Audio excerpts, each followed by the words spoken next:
You know what it is. It's another episode of the Keeping It Wood podcast. I'm your host, JJ Wood. Today we got my guest, Cody Freeman. What's up, buddy? What's up, man? How you doing? I'm just chilling. I don't have any fake businesses to promote tonight. I couldn't think about one. It's kind of been an interesting night. Yeah. I haven't seen an open micer have a set that went so bad. Yeah. That was...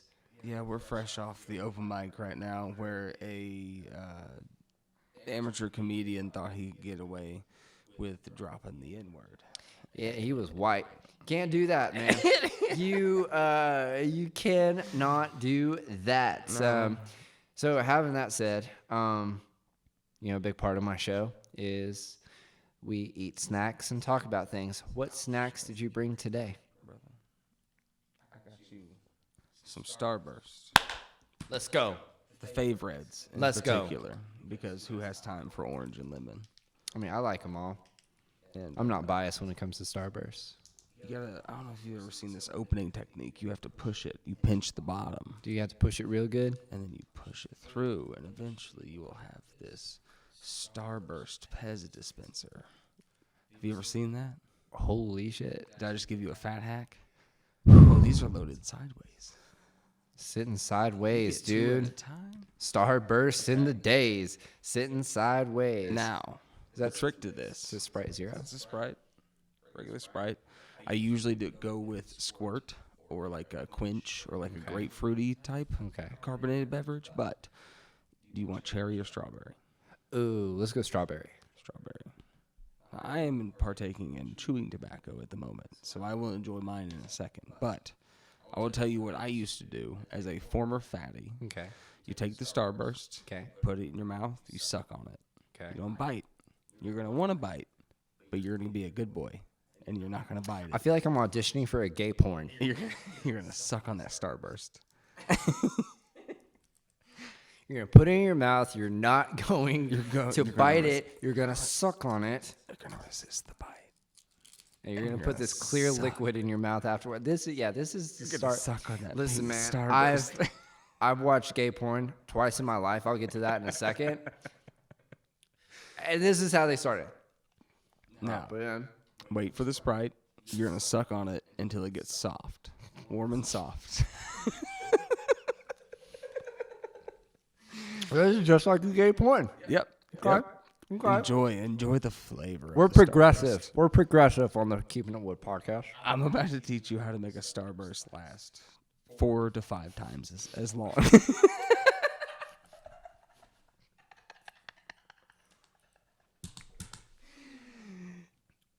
Okay. All right. You did this. I wasn't All going right, to it's come fine, in here and it's talk fine. about this. All right, now take a sip of that Sprite. But don't swallow the Starburst. Just let it sit. Let the Starburst sit in the Sprite. Take a sip. Don't swallow. Is this what Drake was doing in the Sprite commercial? Yeah. That Starburst gets rock hard again. Gold carbonated.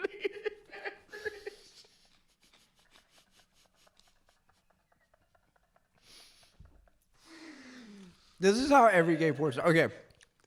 That's crazy because it actually did work. It got hard again. Yeah, it's like a whole new Starburst in your mouth. I'm gonna tell you the 2 times that I've watched gay porn. Yeah. Okay. Oh boy. The first time, I was living in New York and I was working at this restaurant. We had a sous chef, and everyone was like, "Oh no, I'm just not going to say his name for legal reasons, but we'll just say Kyle, whatever." Or that's not really a good gay name. Kyle or whatever. No, not Salvador. Fucking okay, Steve. Okay, Salvador was pretty good. Whatever. Salvador.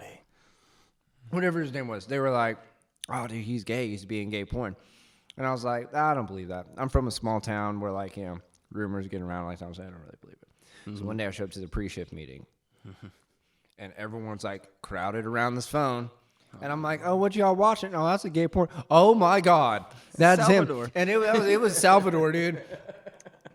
And, it was, very aggressive. It It wasn't like a central gay porn. Like they were like fucking. Was he the top or the bottom? He was the bottom. He was the bottom. And it was like the bottom of the barrel, dude. Like they were like spitting on him, slapping him, doing all the shit. It was aggressive. And I was like, oh my God, it was the first time I ever watched one. And I was like, this is so crazy. And then he came up to do the pre-shift meeting and was telling us what the specials were. And it was, whoa. When you're watching someone get like railed in the ass like that, yeah, and just like, being like, yeah, it was you're not intense. Tell me what to do. It was intense. Oh, fuck you. But yeah, so that was that was the first time. And So was he back of house? Mm-hmm. Back of house and back of house at the same time. 100%, dude. He was a backdoor man. So that was the first time I watched the gay porn. It was an accident. The second time I watched gay porn, it was on purpose. And this is when I worked at the nightclub. And there was this girl that came in, and she was just like, I'm going to show you my boobies. And I was like, please don't. Like, it was just like, I just didn't really find her like that attractive, you know? Yeah. I was like, you don't have to. Like, you just save your titties for someone else, you know? Save your titties for someone who Save your cares. titties for yourself. And your own pride. And she showed them to me, and it was awful. And I was like, oh my God. Like, I just saw a pair of boobs, and I did not get turned on. I was just like, okay, like, I gotta check myself, dude. And so, like, when I got home that night, I watched the gay porn. Oh, and gonna find out, not gay. So not gay, guys. You know, more power to everyone that is. You know, I love you guys equally. I'm just not gay. It took me 2 literal physical gay experiences to realize I'm not gay. Right? Dude, I had a buddy, and he was like, when I was in high school, he was like, yeah, man. He was like, I thought I was gay. And then my friend was like, hey, man, have you ever sucked a dick? And he goes, no. He goes, have you ever ate pussy? And he goes, no. He goes, how do you know you're gay? And he goes, I don't know. He goes, I just feel like I'm gay. And then he sucked a couple dicks and realized he's like, nah, I ain't gay, man. The mind, it wanders. Well, sometimes you gotta. Who was it? There was someone that said that. They're just like, sometimes you gotta suck a couple dicks to realize you're not gay. You know? That was Neil deGrasse Tyson. Was that him? Did you say that?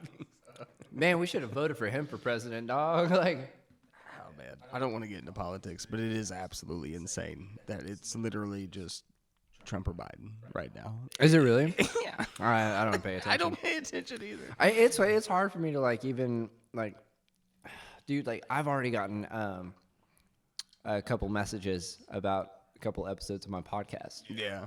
One, this is what the first one was funny was, and the guy meant well.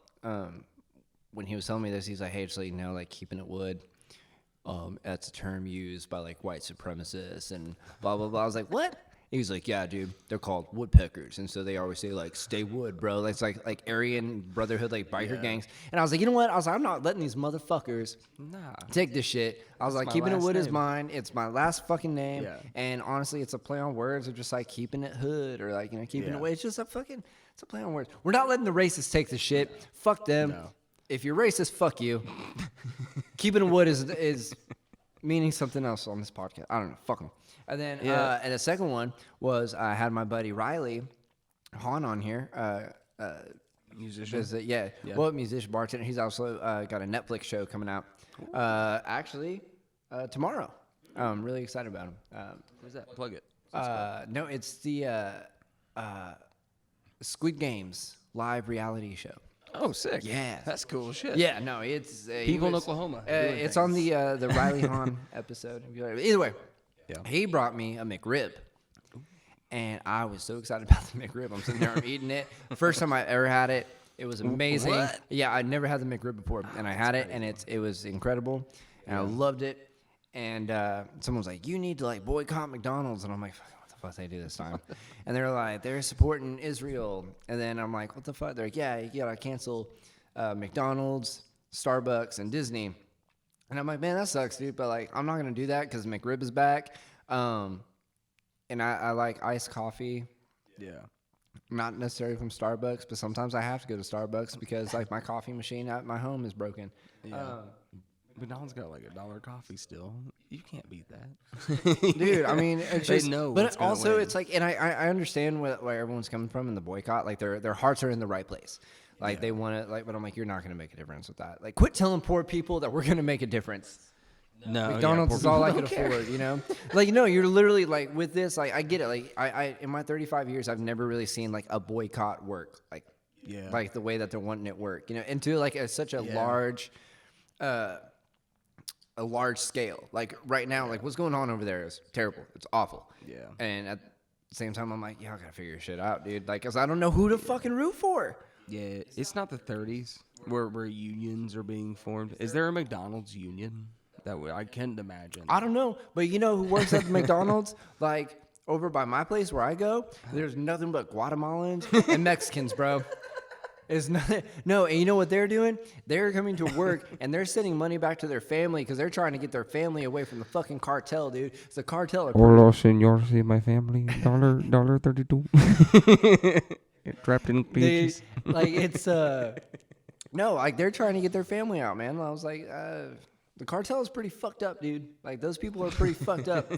Yeah, the cartel is pretty fucked up. They're pretty fucked up people, dude. And I get, as I said, like, you know, I get like people their hearts are in the right place. Yeah. And they want to make a change. Like, I mean, it sucks to see, like, I hate getting up on Twitter or X, whatever the fuck it's called nowadays. And then like seeing this shit, it's terrible. It's awful. At the same time, I'm like, me enjoying McRib is not solving anything. I'm in Oklahoma City, Oklahoma. Yeah, dude. Please, like, just give me my fat food. And make Please. this go smoother. I want 20 McNuggets. It's crazy, man. It's crazy. All right, well, Cody, what you know, you're a comedian as well. You've been doing this a long time as well. What do you think the state of comedy is right now, locally and globally? I think we're in a good state. I think globally, we are starting to finally realize that crowd work doesn't equal fame. And so you're starting to see Kyle Kinane was one of the first comics who kind of outwardly spoke against it, where it's like some of us are written comics, and also crowd work is crowd work. Mm-hmm. It's really like, it's if you don't have like a target with your crowd work, then that's real crowd work. But if you're crowd working to get into a bit, it's almost just, I don't know, it's too easy sometimes. But I think globally we're heading in a good direction. We have our local comedy club also runs a lot of other Midwest and centrally located comedy clubs. So I think we are forming this connection from the East Coast to the West Coast, because there was East Coast comedy, West Coast comedy, and then Midwest comedy. And now I think we're having central to eastern. There's Tennessee on to Oklahoma, and we're starting to connect almost like a cross in the middle of the country. Locally, I think we are heading in a good direction. It'd be cool if we had another comedy club here in Oklahoma City, but also at the same time, I don't really think we're at that size yet. I think our scene doesn't realize that it's a scene yet, and like we don't know how to divide, because it's every comedy scene is a living organism with different parts here and there. There's alt comedy, there's edgy comedy, there's clean comedy, and I feel like a lot of us, for whatever reason, don't get along. But I feel like that's just the birth of a comedy scene. Like, you're going to butt heads, and then eventually you realize, oh, I don't hate that person. I just don't understand their comedy. You know what I mean? Oh, no, I hate him for sure. Fuck him. Just kidding. Fuck them all. No, I went to one of the alt scene mics last week, and it was cool. That's one of the, yeah. It was funny. You know, because at the end they're like, make sure to give someone a hug on your way out, but ask for their consent first. And I was like, this is awesome. I was like, consensual hugs. Yeah, sometimes I don't want to hug people, bro. Like, so I kind of dug it. Like, if someone, like, I had this girl last night was like, can I kiss you on the cheek? And I was like, I'd rather you not. Like, I just don't want you to do that. Like, please don't fucking touch me. Is that what you were bartending? Yeah. Yeah, I just watched you do Jaeger bombs. And I'm just like, no, I just don't. Like, can I kiss you on the cheek? No, you cannot. I don't. Stop. Not your good night, Teddy. Don't touch me. It was the end of the night too. Like it was like, dude, I was like, please get the fuck out of here. Like I'm tired. I'm burnt out on people. I only have like when I go out, and I don't go out. I just, if I'm out being social, I have like a battery life on that. Yeah. And then afterwards, I'm like, okay, I'm done. I'm going home. I have a kid, and it's hard. Like, we went to the Renaissance Fair, and I was like, I don't want to be here. This would be fun for 30 minutes, but I know we're going to be here for 2 to 3 hours. And I'm just a bunch of weirdos running around in overpriced jewelry and shit. Right. My kid's going to want shit. I don't want to be here. I would rather be home. Let's put on Beetlejuice. Let's hang out at the house and do some shit here for free. Yeah. So there's like times like, I go to a bar, just around here by my house, or apartment, whatever. But it's small. I like it because they sell non-alcoholic beers for me. Yeah. So like I can still go out, take my dog, let him be social, and I can just kind of chill. I still love like a good beer, but like there was times like there was one night I just did like a 30-minute set, and I got my dog, and I just sat there and I was just trying to like decompress. Like I'm tired, and someone like came up and like wanted to sit down and talk to me. I was like, hey bro, can you just like give me like 15 minutes? And everyone at that bar, like they know, they're like, hey man, sometimes like, like it's also like a service industry bar. So like the people from like the service industry that just get off, like there's this one girl I know, I love her to death. And she'll come in after her work shift. She gets her beer, she gets her shot. And then she just wants to go and just sit for like just 15 minutes. 15 minutes, like just kind of decompress, like, and just relax for a little bit, man. And you need that because people are fucking draining, dude.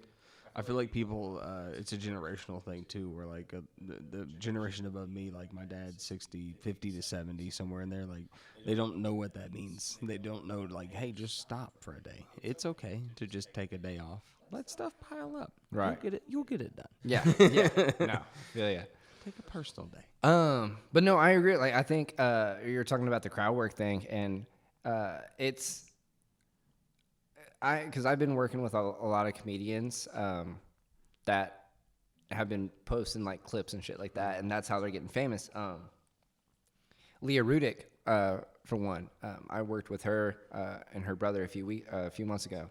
Andrew. Yeah, Andrew. Yep. Nice people, dude. Like they're so amazing. Midwestern comics. Yeah, dude, they're just so nice and friendly. And like me and her were talking about it. She's like, yeah, dude. She's like, I'd been doing comedy for a while, and then I just started posting these clips during the pandemic, and then it's got me to the point to where like now I have millions of followers and I'm headlining comedy clubs. Like this is dope. Crazy. And I dig that. And I think Andrew Schultz and Matt Rife have kind of changed the game with the way that they posted their clips, and now both of them are selling out arenas and all that stuff. But I will say that Matt Rife, and I've heard this from, how small the comedy world is, but they're just like, he's just like, God damn it, dude. Like people like come to my shows now, and I have like, they just start yelling out things like right at the beginning. And it's like, dude, like stop. Like the crowd work stuff like comes at the end. It's like, so it's kind of like a double-edged sword. Let me get comfy and then I'll talk to you. Like he's kind of like created a monster in a sense, Yeah. I think that does it creates rowdier crowds whenever someone comes out, especially if it's like a headliner that's not particularly like older or calm or whatever. Right. They just feel like, we can just say something. The same thing with Steve Hofstetter. Like he's made this whole thing with his clips about like dealing with hecklers. Right. And then it makes people be like, well, okay, I guess it's okay to heckle, but it's helpful for us comedians too, because that helps us build that bone, that muscle of like, I gotta be able to handle this if it does come my way, because it will come your way. It always does. Right. And you don't want to be up there being like, yeah, sure, okay, next thing, and like stumbling on, and So that's what with my Zuma show that I have, like like every couple months now, I'm gonna have just someone else host it, and just because it's a bar show, and so they got to learn how to handle that, you know what I mean? It's a good skill to have. And especially opening. And I had Nick Campbell host this last Sunday, and shout out. Yeah, I love that. I love that dude, man. I think he's like 47 years old. I'm not sure. Probably. He has like an 18-year-old son. No. Me and Nick go way back. Our bands used to play music together. That's fucking yeah, cool. back at the high-low too, dude. That's so cool. Yeah, no, like me, him, and his friend David, like we go way back, dude. Love those guys. But they so he was hosting, and one some dude. Like right at the beginning, Nick's like, "Y'all give it up for coming out tonight." And this guy like stood up, fell. Like I don't know what had happened. But he fell. He like just was passed out, like knocked himself out. I don't know what happened. They had to call the ambulance and got him out. And like Nick, he hadn't even started yet. And I was like, "Well, man, you're really killing him, aren't you?" you know. And then after that, there was like a couple dudes that were just. And my regulars that come to that show for the comedy and stuff were like, those dudes were going to be trouble. We knew that like right at the beginning. And this dude was like getting up in people's faces and just like, "Go, you ain't even funny, man. Give me the mic. And at first, because I was closing the show out and I'm watching this and I'm like, oh man, like the guys that I had on there, I was like, I don't think they know how to handle shit like this. And I was like, I was kind of tempted to be like, switch it, like, here, let me get up, let me handle this dude real quick, because I'm going to embarrass him. And then the security kicked him out before it got to that, which It's always good. Yeah. It's really cool that at a smaller venue, you still have security. That's super helpful because those are usually the venues where shit's going to pop off. Right. But yeah, I mean, it kind of goes like, you learn your lessons in comedy with that. Yeah. I've definitely had to do that. What is the biggest lesson you've learned in comedy so far? Don't disappoint and don't disappear. It's kind of like my dating and sex life. Exactly. Same. No, I missed. I had an opportunity given to me to do a 30-minute headlining spot. It was my first ever time doing 30 minutes and like headlining somewhat in a series. I've done like 15-minute headlining spots at showcases and stuff, but to do 30 minutes was a huge thing. And I freaking laid down, and I was like, I have 6 hours. I'll take a nap. I've been working all week, whatever. Laid down, slept right through all my alarms, and woke up as the host was like looking for me, and I live an hour away. And that scarred me so bad. I will be 15 minutes at the least early for things from here on out. That haunts me to this day. And then what was the other one? Something I've learned. I mean, yeah. that was it. Like, what did you learn from that? Don't disappoint. Yeah, don't disappoint. Oh, don't disappear. I also was put in a situation where like I don't have a car right now, so it's hard for me living a far ways away and getting out to stuff. But man, it really is. You have to show face. You have to be out. You have to be like hi. You have to shake hands and say hi to people. You have to hang out. You have to network. You have to do all this because if you don't, you will literally just evaporate into the distance. Yeah. And then you got to work on coming back and being like, I'm still relevant. What's up? Yeah. No, I feel you, man. I think I don't know. It's nice for me just because I live across the street from the club. So it's like, it's easy for me just to like, you know what? I'm bored on a Saturday night. I don't have a show. I'm not doing anything. I'm just going to go just hang out at the club and just chill, shoot the shit, And like, cause I was talking to this one comic I worked with and we were talking about like, sometimes I would rather go and watch a show than go to an open mic. Oh, absolutely. You know what I mean? Like, absolutely. You're learning, I'd rather especially go if it's learn. somebody you like. Like, why would I go to an open mic where it's nothing but comics? Like, no one's really giving a shit. There's no audience members. Yeah. When I was just like, you know what? I'm going to go. Because sometimes I'll be, like, watching shows and then just like, oh, my God, like, I just got an idea for this one bit that I've been struggling with. Oh, this is tangential cool. to, like, what they're saying. And then you're like, oh, well, I can spin off of that because I already had that in my head. And it was... Yeah. Like I learned so much just from watching three shows in one day of Andrew Schultz. Yeah. Like getting to sell merchandise for him and then just watching how he just like, I was like, all right, let's see how he does this bit differently. Like, oh, he took this little part out. He did this. And it was so awesome, dude. Yeah. Like, and then I got to like talk to him for a second, which was really cool, man. Cause he's one of my favorites, dude. Yeah. I like New York comics, man. New York comics have a different kind of hustle than like LA or anywhere else. Then they're just because they're able to do 11 spots in a night. Yeah. We do that, and we're like, we're trying to get 5 in a week and be happy. Right. Oh, we're getting there. We're getting there, man. It's ups and downs Yeah. all the time, but I think we are growing steadily. Oh, I have so much faith in the scene in the city. I'm super excited about it. It's cool. What is your wildest comedy story? Wildest comedy story. Back when I first started, I would black out pretty often, and oftentimes it was the same mic. Shout out Pony Boy, not Pony Boy. Sorry, don't shout out Pony Boy. That's a good place. Shout out what was it? Ugly Flamingo. Oh yeah, yeah. I would go there. You would get blackout drunk club, and that was back like whenever you first start. You're all of a sudden hanging out with people who drink like you do, and they're also like delinquents, and you're like, fuck yeah, this is a party. And dive bars have like the stupidest drink specials where they're like, you can get like a double well vodka for $4 and stupid shit like that. But I would always black out right as the mic was getting handed to me. And then I would wake up usually sleeping in my Jeep the next day. So I never drove off, which was good. But one time I did wake up in my Jeep the next morning and woke up in a panic because I had to go to work the next morning. Hauled ass to work. I'm like halfway down the highway and I start looking and like my hood is all messed up. It's just like mangled looking. I don't know. It just looks different. It's dark still. And I pull over in on cue and my hood had gotten like beat with something. I don't know what. It looked like either like a wrench or a skateboard. I don't know. It was something, and it was just a skateboard. A skateboard. It was beat to shit. The scariest part about it was I was in a Jeep, and so I had the front half off of it, and there was like a smudgy handprint on my driver's side window. And so I probably got teabagged by a homeless man, best I can assume, or someone in a sweaty frenzy. I don't know which one. Some people pay top dollar for that kind of affection. Yeah. I wish. Yeah, that was avoidable for sure. I don't know about this. Is like, oh man, crazy for me. Yeah, what's your craziest?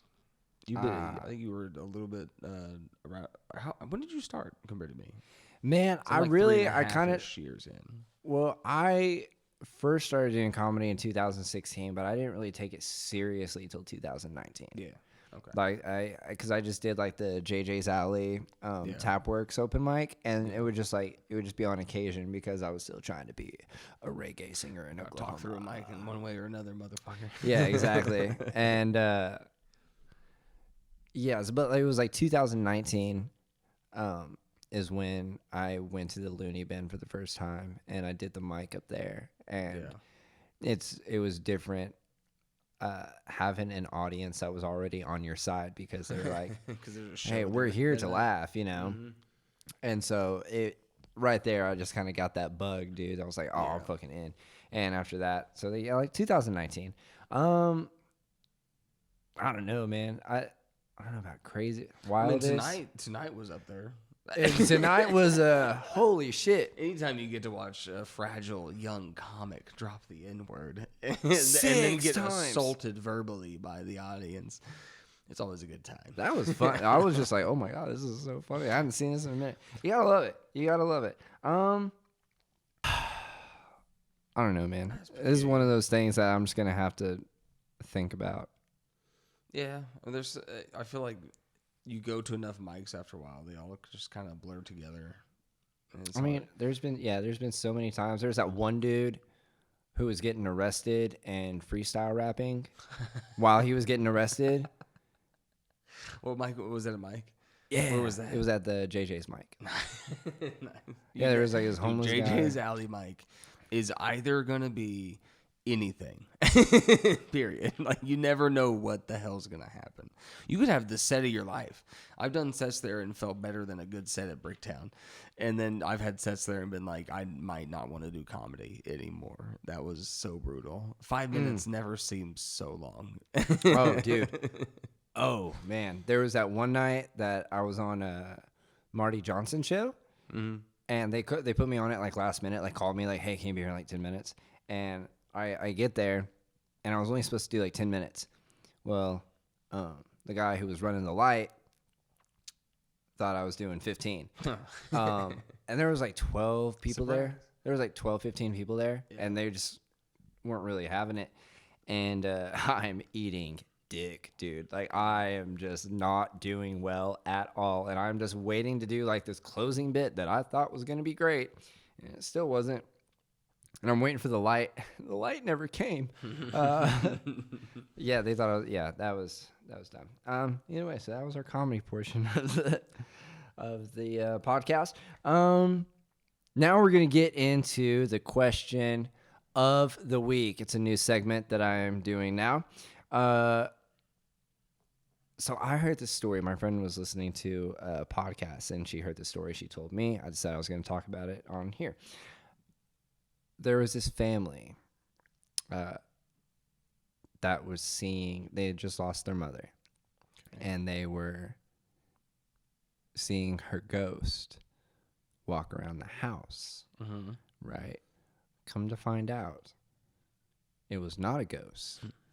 It was the girl's ex-boyfriend who was breaking into the house, putting on her mom's clothes and wigs, and just walking around the house to fuck with them. And that's so fucked up.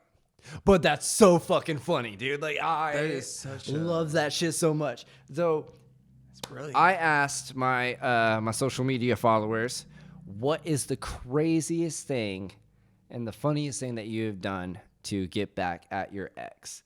Cody, do you have one? I don't, man. I don't. I was thinking about it. All of my breakups have been very sad and tragic. There's not. I was sad for months. I mean, I feel like that's how I got back at him. As a guy in Oklahoma, I have my kid half the time. I feel like that's enough for me. I get to see my kid 50% of the year. Shout out to her. Hey, there you go. Yeah, so we'll go into what some of the answers were, and we'll just kind of dive into these. Multiple people told me this, and I think it's pretty fucking genius. Sign them up for Jehovah Witness visits. What kind of toxic people? Oh, man. That's savagery, dude. Like, you're just trying to play Grand Theft Auto on a Saturday. On a Saturday, you're chilling in your fucking Calvin Kleins, bro. Eating your bowl of cereal. Someone trying to convert. What is it? Mormonism? Is that what it is? I think Jehovah Witnesses and Mormons are different. I do believe. I think they are too.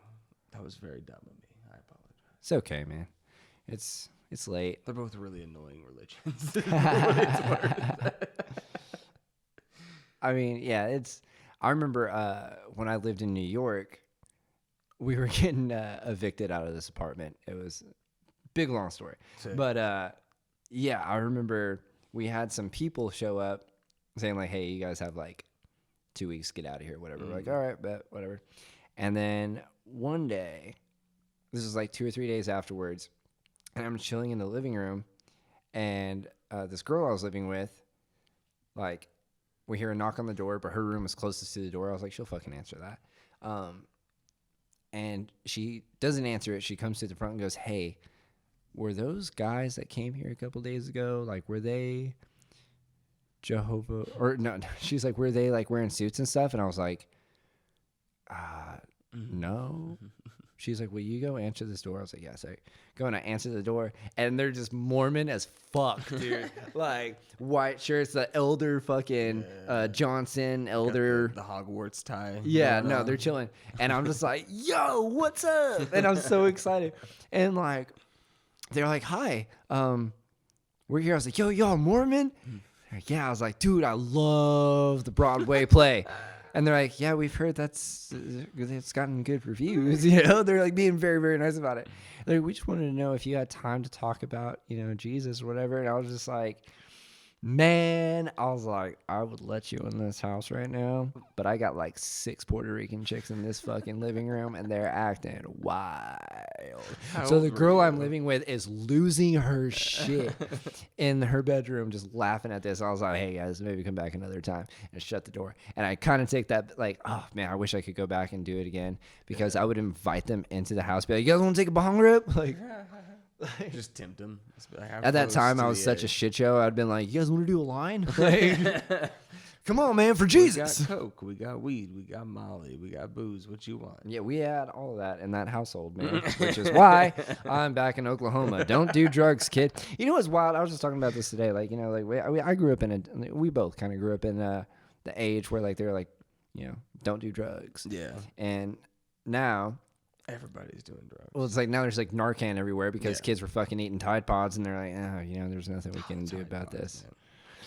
They're gonna do drugs.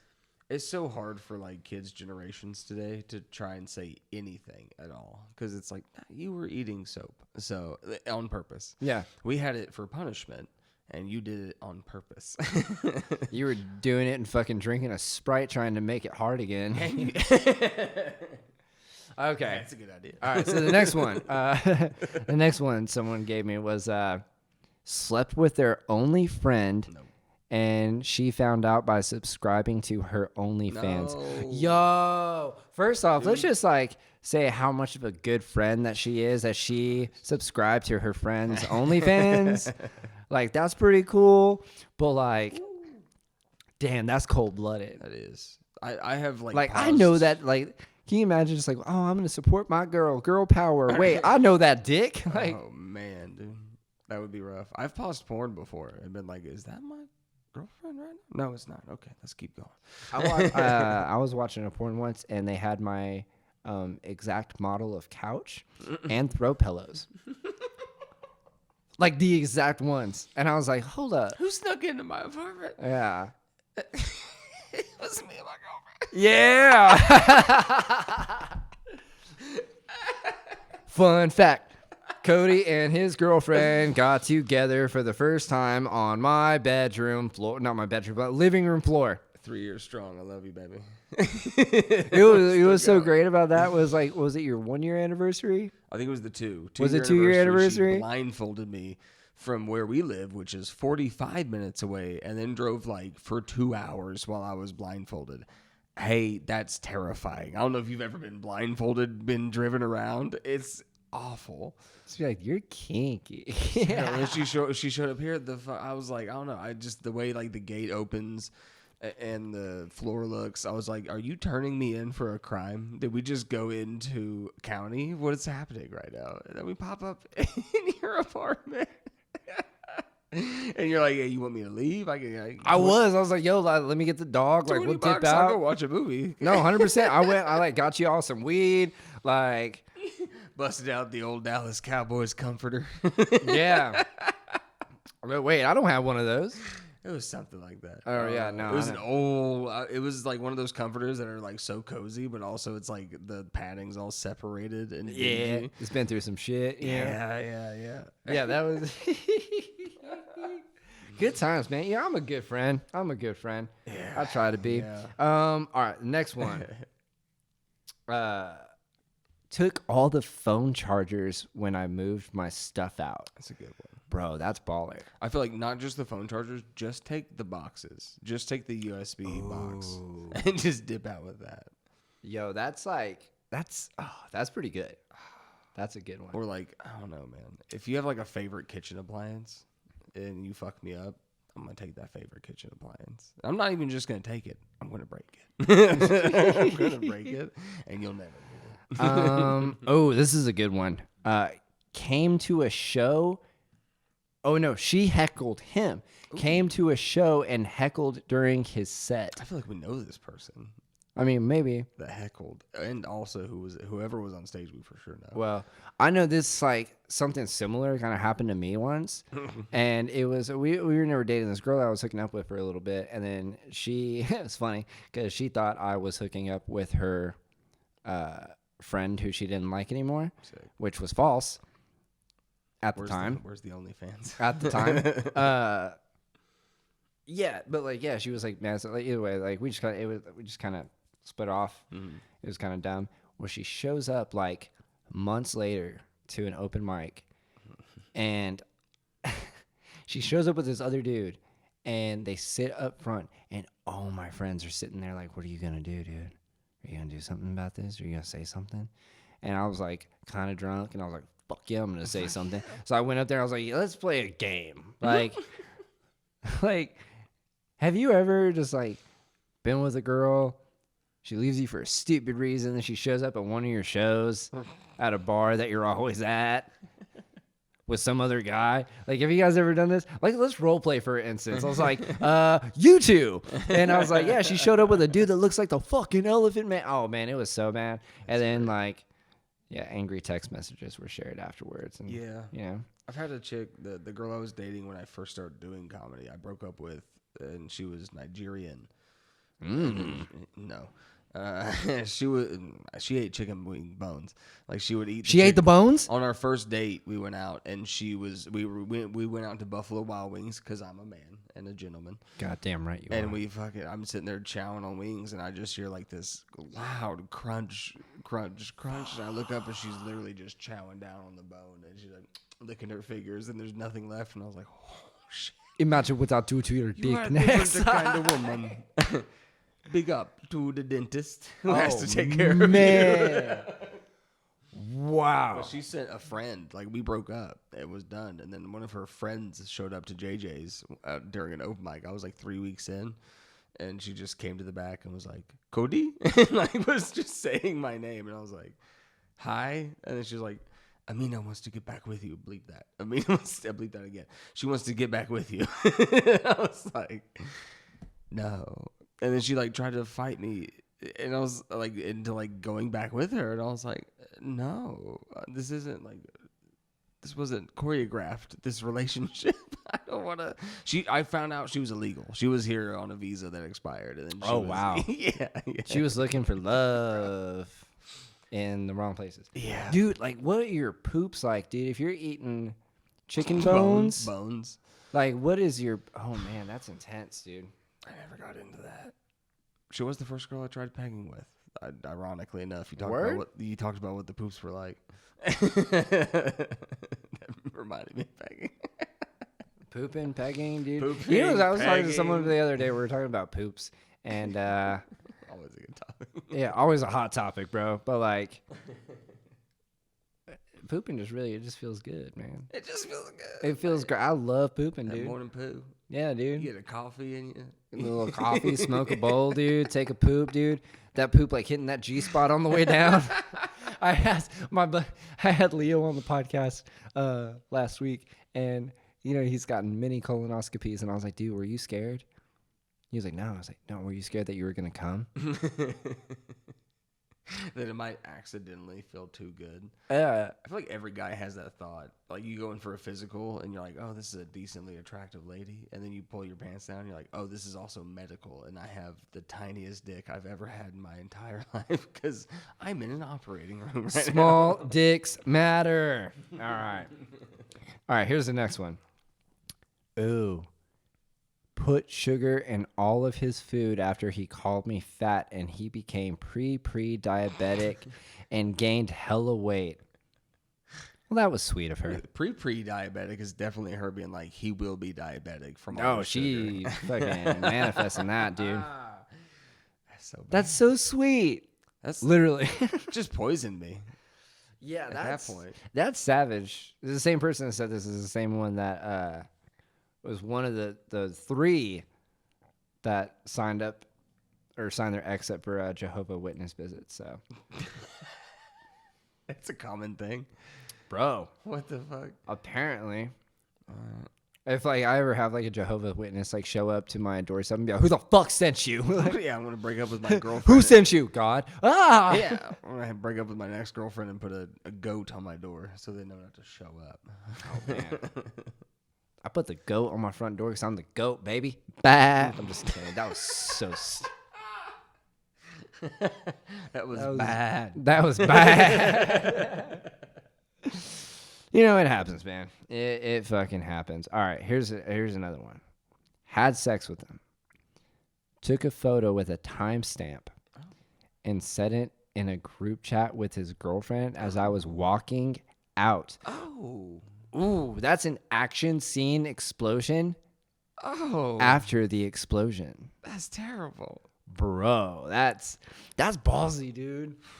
See, I don't hang out with fucking women like that. I've never been with women who were. I leave in like a week. If you can sniff this shit out. That's how good pussy is. Dudes will stick around with the craziest shit. I had a chick that I dated that would like hang on to my car door and just I'm like trying to back out to go to work, and I'm like, I need to go to work. I'm gonna go make money, and she's like, no, no, like we're gonna OnlyFans. We're doing OnlyFans. That's how you're gonna make money. You now. film that shit. There's a lane for everybody. You know what's so funny? Like, I was just scrolling through Twitter one day, and this is how wild that app has gotten. I was just scrolling through, and I see just this girl that I know's butthole. And I was like, word. Like, she just started her OnlyFans account. We've already talked about this. Like, she knows. That's like, so she knows. I texted her, and I was like, yo, I just saw your butthole. And she was like, we love Twitter. And I was like, oh, man. It's wild. Like, yeah. But it's social media is I don't have a daughter. That's just terrifying. But they make so much money doing that. They do.